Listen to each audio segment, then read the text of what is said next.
So I'm going to start with a reading from Emmett Fox for 6 August. And this is part of a series he did on the commandments. In this, let me adjust this. It's not centered. That's a little bit better. Okay, so the 6th commandment, thou shalt not kill, from Exodus. As rules of conduct, the commandments are just such, thou shalt not, as you see written up, no smoking or no thoroughfare. But when you get behind the surface meaning, then thou shalt not becomes thou canst not. So this commandment, thou shalt not kill, is fundamentally an expression of the cosmic law that you cannot kill. And the sooner you find that out, the better. We are always trying to kill. However, the commandment is here to tell us that to think we can kill anything is to lay up trouble for ourselves that will have to be met and wiped out sometime or other. Nothing ever dies from the outside. No one can kill your character. No one can kill your peace of mind. No one can kill your business or your reputation or anything that is yours. You can, but nobody else can. No man or woman was ever yet destroyed from the outside. Many people waste their lives in thinking how they are being hurt or damaged or injured by other people, how good they could be, what marvelous things they could do if it were not for others. So long as you believe that, you cannot progress. I should say you cannot progress. As soon as you know that nobody can hurt you, then you are free to overtake any mistakes and to be and do the thing that you want.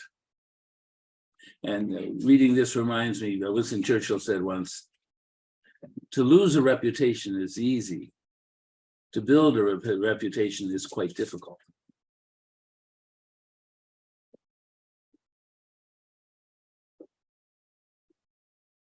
So today I'm going to talk on the topic slouching along on my pilgrimage, or slouching along on your pilgrimage, our pilgrimage, however you want to do it, our spiritual path, our life calling, because they're all intertwined. A couple of days ago, I attended a performance of a play by Tom Stoppard, Rosencrantz and Guildenstern Are Dead. And it's a play taken off of Hamlet about the 2 hapless guys whom the king requests to take Hamlet to England, not bothering to inform them that he wants the English king to kill Hamlet. And the upshot is ultimately they get executed instead of Hamlet. What I saw, though, and what I realized was that this was a play about 2 guys who were just sort of floating through life, just waiting for whatever's going to happen next. The concept is, here are these 2 guys on a blank stage talking about, wonder what's going to happen next and what are we supposed to do? Why are we here anyway? And then every once in a while, the pageantry of the court from Hamlet, that segment of a play that involves them from Hamlet, shows up, and they're part of this piece of Hamlet. And then that piece of the play marches off and they're left in blankness again. And so it continues as they keep waiting and wondering, why are we here anyway? And what are we supposed to do? And not doing anything.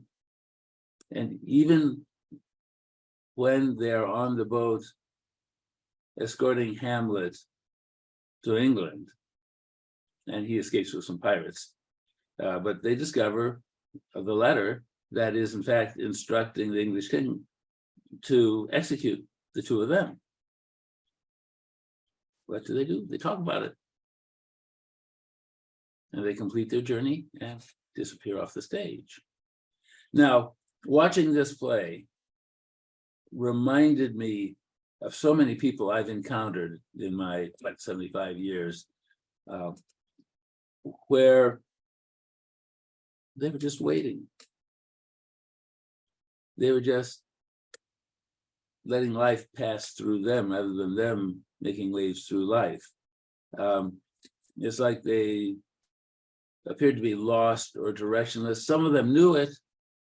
I've certainly had enough people come through my lift on therapy sessions who are, I don't know if I want to use the word desperately, but are feeling lost, are seeking to find something of substance for themselves, to feel like they had worth, that there was meaning in their life, that they had a connection with the divine, a significant and meaningful connection with the divine. And yet at the same time, I perceived that presented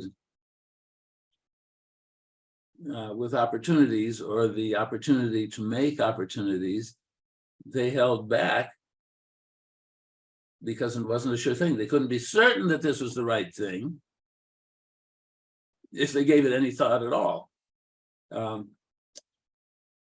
It's like they were attached enough to not doing anything, to not having responsibility with, to not taking direction in their lives.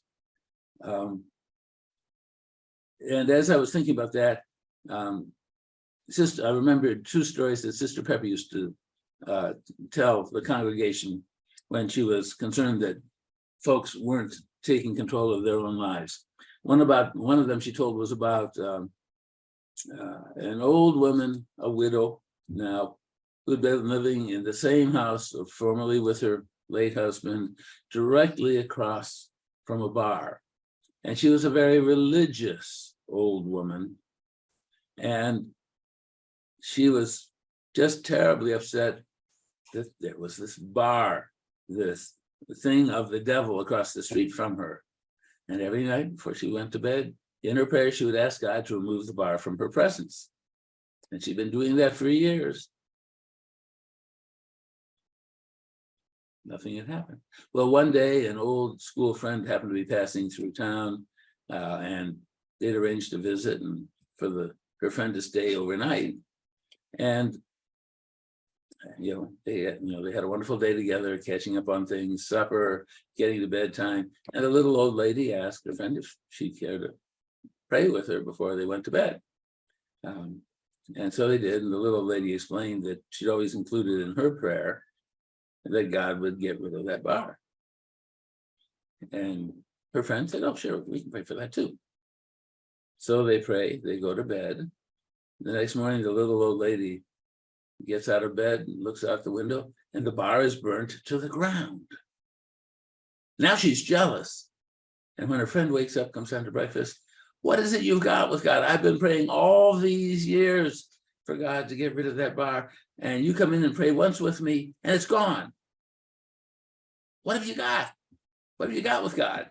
And her friend smiled, reached into her robe, pulled out a pack of matches. She says, "I added matches to my prayer." The other story, and I can't remember if Sister Pepper told me or if I saw it in a paper someplace. It's been a number of years, so it wasn't online. A reporter doing a story on evictions came across two ladies, both of whom were facing eviction for foreclosure, something like that, and interviewed both, the tales of how they ended up in that situation. And both of them wanted to stay there, wanted to save their house, their home. Both of them were praying. And both of them were asking God, "Please, save my house for me." He did the story. 6 months later, got assigned to go back and see what had happened to the ladies. One of them had lost her house. The other of them hadn't. What was the difference? They'd both been praying hard. They were both very religious. Well, the one of them had kept on praying. The other of them had kept on praying, but she'd gone to the city council people she knew or didn't know, but sought them out. She'd gone to every social welfare connection town. She'd gone to bank. She talked to anybody who might be able to help her solve the problem. And she was able to put enough grant money or whatever welfare funds together, so she was able to pay off what she owed and keep the house. Now, that's an example of drifting versus action. Emmett Fox in one of the readings that I cannot find right now spoke about this, how important it was. You place your problem before God, and you take every action that you can on this plane that you can find to do to address the problem at the same time. So when you're facing something where you feel stuck, yes, be talking to the divine, but also determine what can you do in this plane. And that leads me to the next reading from Fox. It was titled Step by Step. It was read maybe 2 or 3 Sundays ago. When you are praying for your true place, he writes, it is well to remember that the full demonstration may not come in one move, but more likely after a series of stages. Now, if you despise these intermediate steps and think, well, this is a little better, but it's not really what I want, you will keep the demonstration back. Neither should you accept a small improvement as being all that you can hope to get. The scientific attitude, remember, he preaches religious science. The scientific attitude is to see that stepping stone as a stepping stone, to bless it and give thanks for it, and to continue praying for the next step. And then from Isaiah, for precept must be upon precept, line upon line, here a little and there a little. Now, when coming to all that,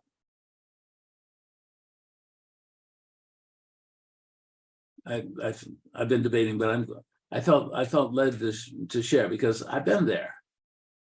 Back when I was told I was seriously mentally ill, there was no hope for me. Yes, on the way out of the psychiatrist's door, I said, God, I don't know what normal is. I don't like where I am. Can you help me out? And as Fox and Sister Pepper say, I pretty much left it at that. I'd placed the order, but I went to self-help groups. If someone suggested some counselor or some kind of person that might be useful, I'd check them out. And bit by bit, over the years, I don't dare say normal, I became more whole. Each of these people helped me a bit. And then it was time to figure out or wait to be shown the next step. And as Fox has written in other pieces, walking in the fog, you do not necessarily see more than one step in advance. It might not be possible for you to, because until you take that first step, your mindset isn't going to be ready for the next step. You won't be able to see it. So if you try to jump all at once, not going to work. So maybe there's a miracle, but even if a miracle hit, would you be able to handle the sudden huge change? Certainly I would not have been. I was doing my best. And that was all I could do at any one time.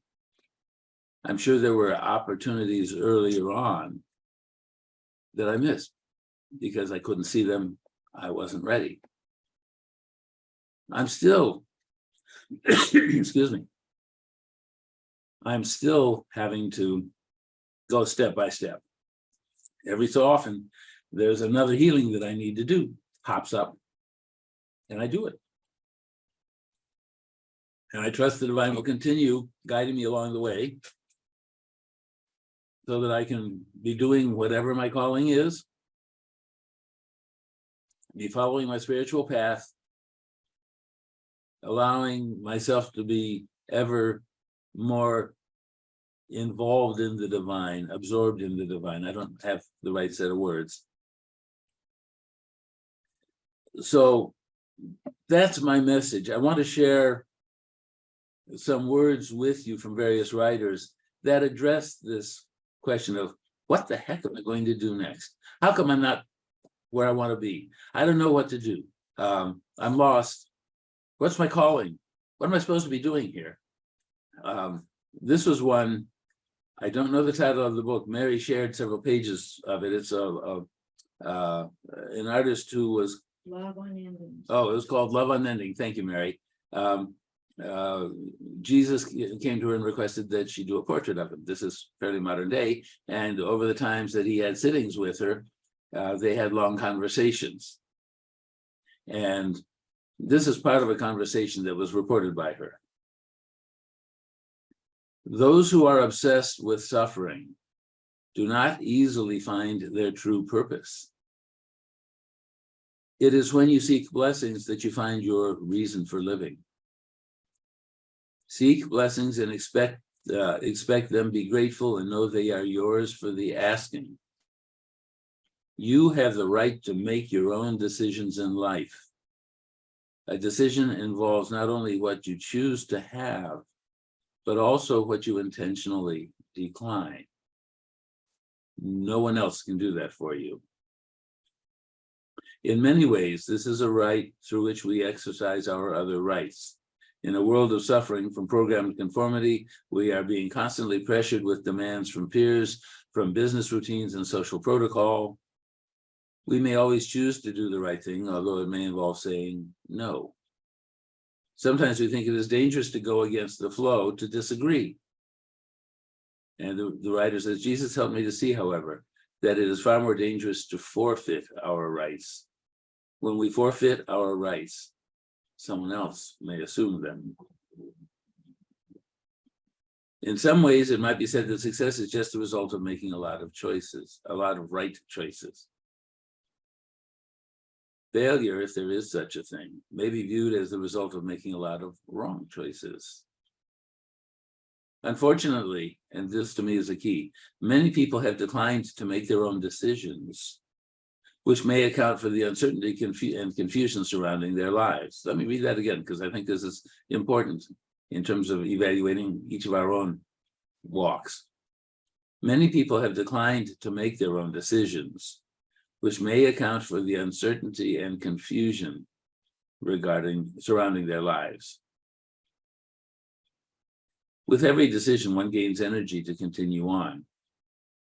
Difficult as it may be at times to make a decision, a greater complication may arise from the consequences of not making a decision.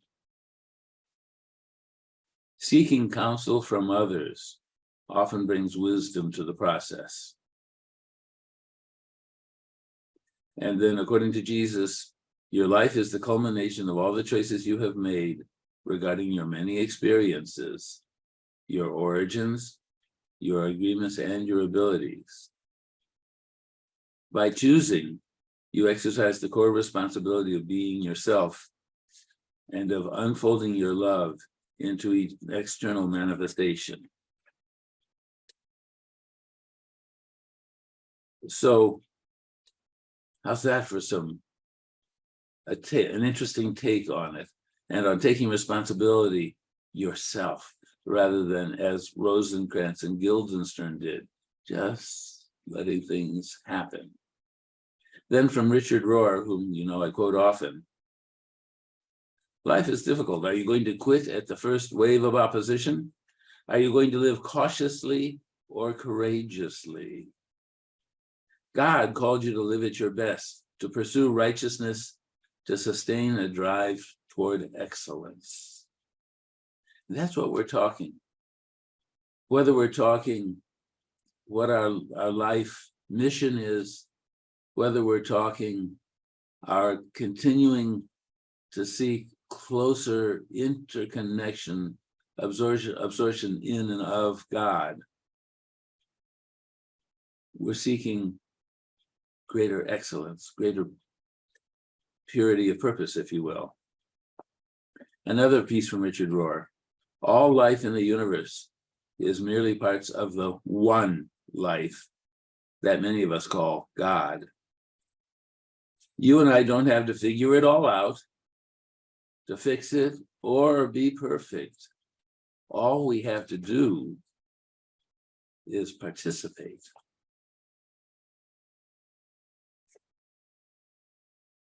Then a piece from a company called Sage Hill. It looks like it's a counseling company or a coaching company. I'm not really sure. They write, few people pursue, discover, and fulfill a calling because inherent in following a calling is struggle, loss, and significant change. Instead of struggling, surrendering, and changing, sadly, many people employ a combination of strategies to ignore calling. And then, as examples, follow the scripts that you've been given. Now, those of you familiar with Lift-On therapy, that's what we get rid of, is scripts that we've been given or picked up here, there, or somewhere else that are limiting our okayness, our access to the divine. Second example is refusal, avoidance, and or resignation. When the going gets tough, too often we quit. And this is important because calling is only fully revealed and clarified through the experiences we have, be they struggle, sacrifice, use of time, or sense of loss, or sense of being loved and content. And then a third is trying to take shortcuts, where we try to fool the process or get things before we're ready for them. Notice I was talking about that for myself. If I'd been dumped wham into wholeness, I wouldn't have known what to do with it.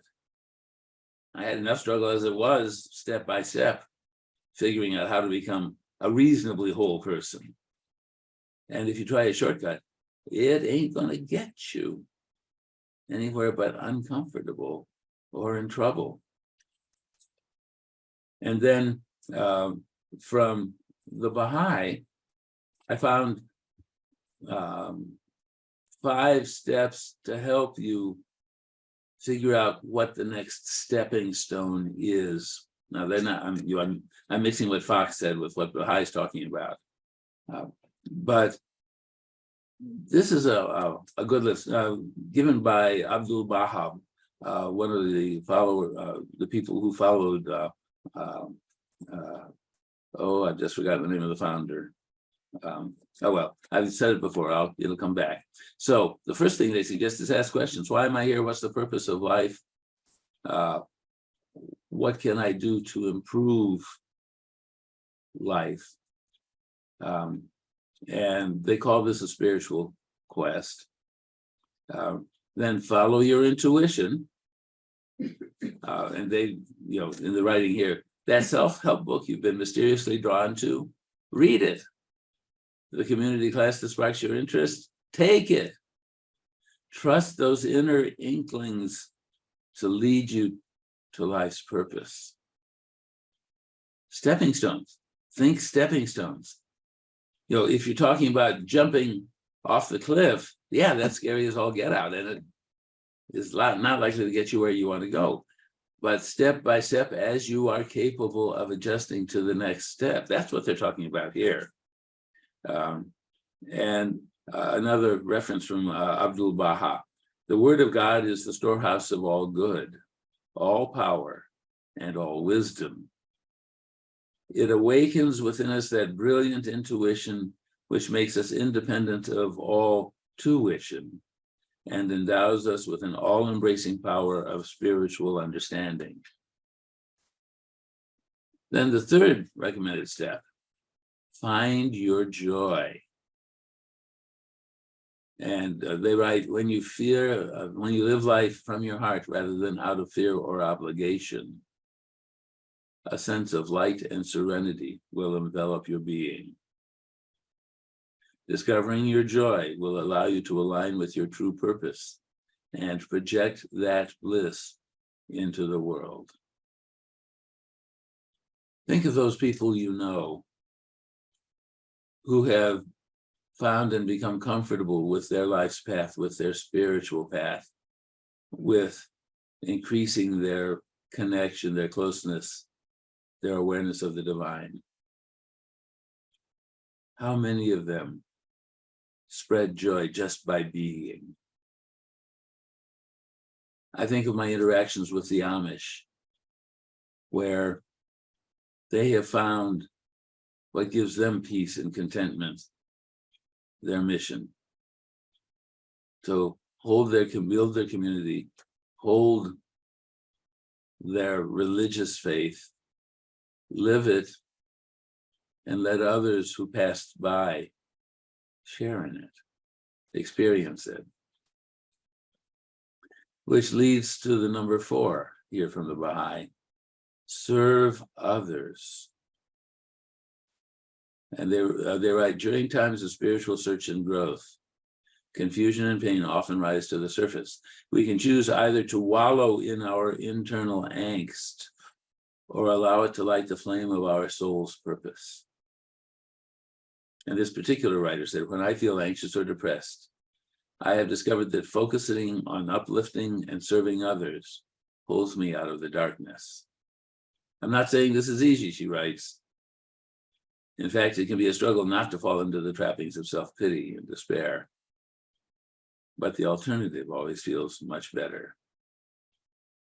And she makes a note that every morning, as part of this process, she recites the peace prayer of St. Francis. And the excerpt that she recites, she shares with us, and I'm going to share with you right now. O Divine Master, grant that I may not so much seek to be consoled as to console, to be understood as to understand, to be loved as to love. For it is in giving that we receive, it is in pardoning that we are pardoned, and it is in dying that we are born to eternal life. And Emmett Fox makes the point in another reading that this life is not finite. This is just part of our eternal existence, each one of us. So it's not so much that there's this and there's that. There's existence. And in that existence, we are all part and parcel of the divine. And then 5, trust the journey. And she writes, I wish I could say that there will come a point when I have it all figured out, but I don't think any of us ever do. Some questions take time to be answered depending on our capacity and our receptivity. Moment to moment, our consciousness evolves and a new, hopefully more enlightened self emerges. As you gain more insight and knowledge, the path will become increasingly clear, which is sort of what I've been saying all along. And then Baha'u'llah, there's the founder, Baha'u'llah, there we go. There's a quote from him here: be patient under all conditions and place your whole trust and confidence in God. And from Abdul Baha, never lose thy trust in God, be thou ever hopeful, for the bounties of God never cease to flow upon humans. So I think you see the picture here. Think in your life, anywhere you're not sure, stepping stones. Be prepared to step forward. Or if you're not ready, be prepared to ask for assistance to become ready. The Sikh have an approach to living a righteous life. It's a sort of threefold approach that is not directly related, but I think it gives food for thought here. The Sikh way of life is based on Nam Japa, remember God's name with every breath, which would be the equivalent of our saying, find a way to manage unceasing prayer or unceasing connection with the divine. Karat Kamni, work and earn by the sweat of the brow, live a family way of life and practice truthfulness and honesty in all dealings. And Vadke Chakna, to share and live as inspiration and support to the whole community. Doesn't that give you some idea of where your life's calling may fit? Inspiration and support of the whole community, living a life of truthfulness and honesty. We're not talking that you have to be doing something that is Gandhi-esque or Dorothy Day-esque, for those of you from a Catholic background, the Catholic worker, or Martin Luther King-esque. Your life path might be simply guiding someone or someone's from their darkness toward their next stepping stone or stepping stones. So, sort of a call to action for this week. Take stock of yourself. Consider where you feel stuck in a fog of uncertainty. And I suggest consider all parts of your life. We've been talking about your life calling. We've been talking about your spiritual path, but they're all parts, because every part of your life is part of the one existence that you are living now, is part of your forever existence. The areas where you find yourself in fog this week, seek out one small step or action you can take, which will begin moving you someplace different. I'm reminded of someone that is a friend of the church, though she's never here, who I guess I've known her maybe 20 years. And her whole time she was seeking what it was that she could do, that she felt called to do. She had training, but it no longer, the training for that job no longer felt like it's where she should be. And I witnessed she'd try this, that would lead to something else, none of which was exactly right. But about, I don't know, a year and a half, 2 years ago, she stumbled on a job opening and got the job. Sort of tangential to anything she'd ever done, but she has found her contentment. She is helping people who are at the end of their tether, but it's guiding them, not rescuing them. So take that step in prayerful consideration, maintain prayerful communication with the divine in case somehow or other you're off balance. Maintain the joy of having divine love within you and around you, and trusting that the divine will bring the good of where you are that you can give. The divine will provide it, will guide you, and then guide you to the next step.